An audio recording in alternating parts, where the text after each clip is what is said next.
22 फरवरी 2026 Mexico के इतिहास की वो तारीख जिसने दुनिया के सबसे खूंखार ड्रग लॉर्ड एल मैंचो के आतंक का अंत कर दिया। लेकिन क्या आप जानते हैं कि $15 मिलियन के इस इनामी अपराधी को पकड़ना नामुमकिन क्यों था? और आखिर टपालपा के जंगलों में उस रात ऐसा क्या हुआ कि 15 साल से बच रहा मैंचो मारा गया? चलिए आज इस पूरी साजिश की परतें खोलते हैं। मैंचो की मौत के कुछ ही घंटे बाद पूरा मैक्सिको जंग का मैदान बन गया। CJNG कार्टेल ने सिर्फ बदला लेने के लिए 20 राज्यों में नारको ब्लॉकर्स लगा दिए। बसें जलाई गईं, हाईवे जाम हुए और 25 नेशनल गार्ड्स शहीद हो गए। यह सिर्फ गुस्सा नहीं था, बल्कि दुनिया को एक संदेश था कि मैंचो मर चुका है, लेकिन उसका आतंक अभी भी जिंदा है। हजारों CCTV कैमरों और जासूसों से बचने वाला मैंचो आखिर फंसा कैसे?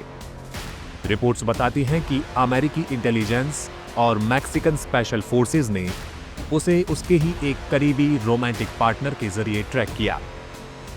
सालों की प्लानिंग के बाद टपालपा के एक सुरक्षित ठिकाने को घेरा गया। मैंचो ने भागने की कोशिश की, लेकिन इस बार किस्मत उसके साथ नहीं थी। मैंचो कोई मामूली अपराधी नहीं था, वो एक पूर्व पुलिस अधिकारी था जिसने कानून की कमियों का फायदा उठाकर जेलेस्को न्यू जनरेशन कार्टेल बनाया। उसने ड्रोन्स, रॉकेट लॉन्चर और मिलिट्री ग्रेड हथियारों का इस्तेमाल कर मैक्सिको को दहला दिया।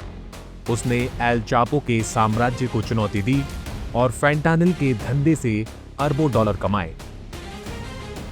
उसकी ताकत का अंदाजा इसी से लगाइए कि उसने एक बार मिलिट्री की हेलीकॉप्टर तक को मार गिराया था। आखिर अमेरिका मैंचो के पीछे हाथ धोकर क्यों पड़ा था? इसका जवाब है फैंटानिल। मैंचो का कार्टेल अमेरिका में सप्लाई होने वाले सबसे खतरनाक सिंथेटिक ड्रग्स का मालिक था। उसकी मौत सिर्फ एक अपराधी का अंत नहीं, बल्कि उस खरबों डॉलर के ड्रग इकोनॉमी पर एक बड़ी चोट है जिसने लाखों लोगों की जान ली। लेकिन क्या मैंचो के जाने से नशे का ये धंधा रुक पाएगा? अब सबसे बड़ा सवाल, मैक्सिको का भविष्य क्या है? मैंचो के जाने के बाद कार्टेल के अंदर अब गद्दी के लिए खूनी जंग छिड़ गई है। क्या सिनलुआ कार्टेल इस मौके का फायदा उठाकर फिर से नंबर 1 बनेगा, या फिर मैंचो का कोई नया वारिस सामने आएगा? आतंक के इस नए चैप्टर की शुरुआत हो चुकी है। आपको क्या लगता है? कमेंट्स में बताएं और इस पूरी सीरीज के लिए सब्सक्राइब करें।